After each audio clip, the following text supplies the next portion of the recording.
Hi everyone, Dr. Simon Friley from the Clinical Neurophysiology channel here. I hope you're keeping fit, well, safe, particularly in this time of uncertainty with coronavirus COVID-19 spreading around the world.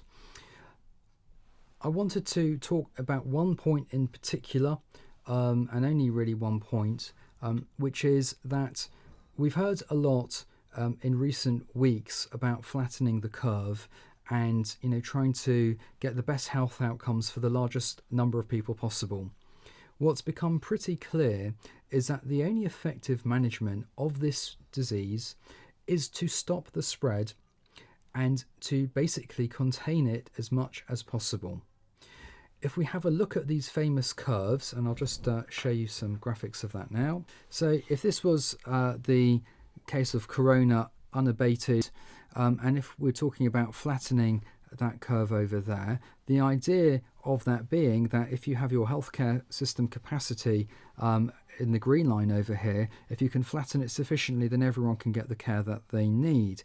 However, what is becoming increasingly apparent is that because the entire world, basically within the space of several weeks really, is being affected by this, and this is such a rapidly spreading contagious disease, what's actually happening is that the healthcare capacity is actually far lower than people would usually expect it to be, and therefore be able to handle and cope things with.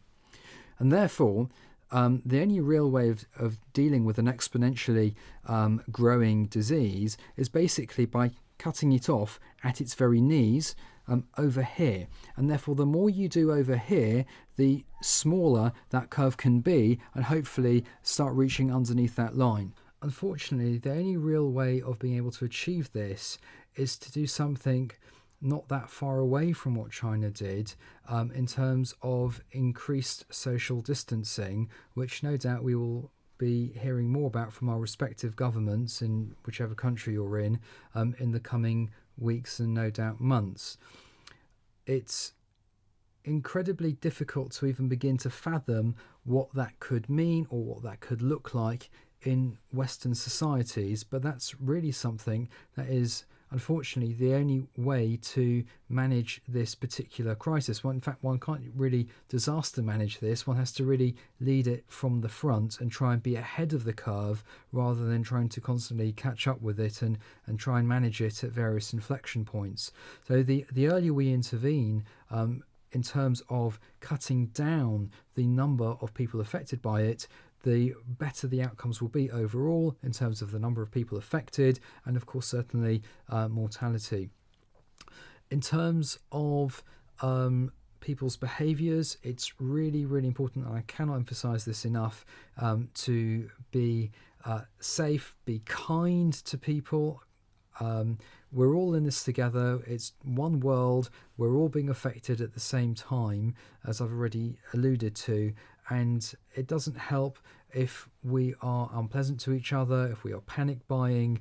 This is something that's going to be with us for many months. There's no amount of shopping that you can do that can effectively stock up for your provisions for this period, and therefore why create extra hassle and stress for everyone unnecessarily by doing so. It's also important that people don't go panic buying alcohol gel. We know that this is a virus which has an envelope, a lipid envelope to it. That lipid envelope, that fat around it, is what allows the virus to invade into our body cells. Disrupting that lipid layer, that fatty layer, is absolutely vital to reducing transmission, and therefore if you're even using soap, that is something which is incredibly effective. Please don't go panic buying alcohol gel and therefore limiting its availability for us in the healthcare setting, where we use that as a faster form of washing our hands. It doesn't replace washing hands ever, but it's just a faster method of doing that for us. So please be civil to each other. Please don't panic buy. Please don't deplete stocks of things which we need at the front lines of healthcare to deliver your healthcare needs. In addition to which, it's really important, I feel that everyone maintains as much as possible civil society in its broadest sense. These are incredibly difficult times for everybody, jobs and so on. We're all in this together. And so the more we can do to help each other, the better. Last thing I want to say is that because of the various stresses and pressures involved with healthcare provision during this period, I'm going to be limiting my YouTube productions, as it were, and content. Instead, you'll be able to see my various streams of consciousness on my Twitter feed, and I'll just show you that now. So that's at Dr. S. Freilich, and you can see what I have to say about the unfolding issues as they go ahead. Wishing you all much good health and peace and love from us over here in London. All the very best.